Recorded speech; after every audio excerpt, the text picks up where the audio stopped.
nation, no going back. Yoruba nation, no going back. No Inú mi dùn pé láti Liberia bí 2021 lèmi àtọ̀gá mi ti jọ ríra. 2021. Our white lion, a mind with gold, a mind with plain heart, a mind that speak and nobody can buy his heart. But Jenny, remember, great white lion. The orúkọ yẹn ṣe kí ni o. The name came derived from I would say from Almighty Olódùmarè. Torí wá ní pé tíyàn bá báyọ̀ rìn èèyàn máa ń mọrí ọ̀tẹ̀ nìyẹn jẹ. Àbá mi ẹ bá gbọ́.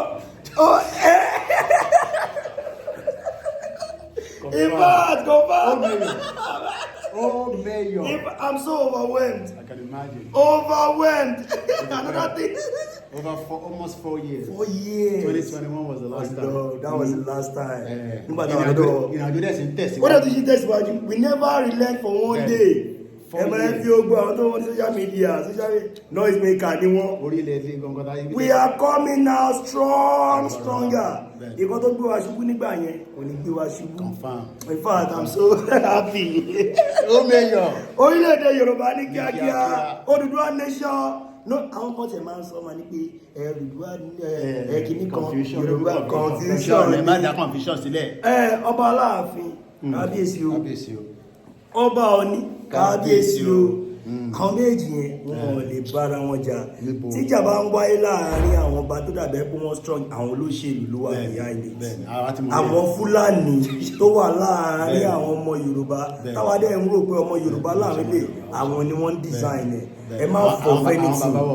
Wọ́n bára wọn jà, wọn ò lè ẹ́fà. Tẹ bá notice dáadáa pé kábíyèsí wa ní Ìjẹ̀bú-Òde, bàbá wa Ujale, ẹ rí pé bàbá wa ní Aké, ẹ rí pé wọn sọ̀rọ̀ torí wọ́n mọ̀ pé kò sí jà láàrin. Táwọn méjì yẹn ò bá ti sọ̀rọ̀ dájúdájú inú ìfẹ́ ni àwọn ọmọ kóòtù òjìrí wà. Àdè lè bára wa jà àti wọ́n ọmọ Yorùbá àti wọ́n ọmọ Odùduwà ìkan náà ni wá. Àwọn ò lè bára wa jà. Bẹ́ẹ̀ ni mo kí ẹ̀yin bàbá mi, mo kí ẹ̀yin ìyá mi, mo kí ẹ̀yin ẹ̀gbọ́n mi, mo kí gbogbo àtẹ̀ ń gbọ́ mi káàkiri àgbáláyé. Orúkọ tèmi ni Kọ́mídé Ògúnlólúwa Máyọ̀wá ọmọ tó yọ̀ lè tí gbogbo èèyàn mọ̀ sí ó meyọ̀. Mo kí gbogbo ẹ̀yin bàbá wa tí ẹ wà ní diaspora, kórè òkú délé láṣẹ Èdùmàrè. Inú mi dẹ̀ dùn pé gbogbo everybody àti any kind of profession tí wọ́n bá wà, in fact wọ́n kí n pé Ọlọ́run àtúbọ̀ máa pèsè fún yín, Ọlọ́run àtúbọ̀ máa fún yín ṣe. Gbogbo ìfọkànsìn ìfàyàsìn tó wà ń gbé ẹ sọ pé sẹ́ẹ̀ ẹ fẹ́ padà wálé kò ní dasán. Ayọ̀ ló máa já sí fún wa. Wọ́n á fi àsìkò yìí sọ fún gbogbo yín pé ẹ má relent. Àtẹ̀yìntẹ̀wà ń lé àtẹ̀yìntẹ̀wà ń dà ìkan náà ni wá. Kò sí báńdìrì ọ̀kan pé kíní tá a bá gbọ́ orílẹ̀-èdè Yorùbá kò sí báńdìrì. Nígbà nìkan ń pẹ̀rẹ̀ ní pé òun estate ìkan private school láyé ìgbà tí bàbá Awólọ́wọ̀ wọ́n guide yẹn space yẹn wọ́n block ẹ̀ débi wípé ọmọ olówó ń bá ẹni tó ti tọ́lọ́run ti gbà fún ó ń bá ṣe, ẹni tọ́lọ́run ti gbà fún ń bólówó ṣe.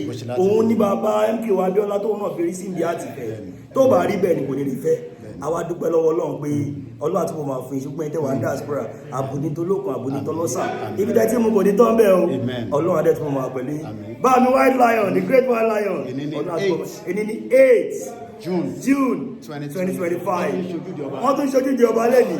Ifá ó kámi lára tó bá mi wọ́n bẹ̀rẹ̀ ṣùgbọ́n lágbára Ọlọ́run a máa tẹ̀lẹ̀ sójú di ọba.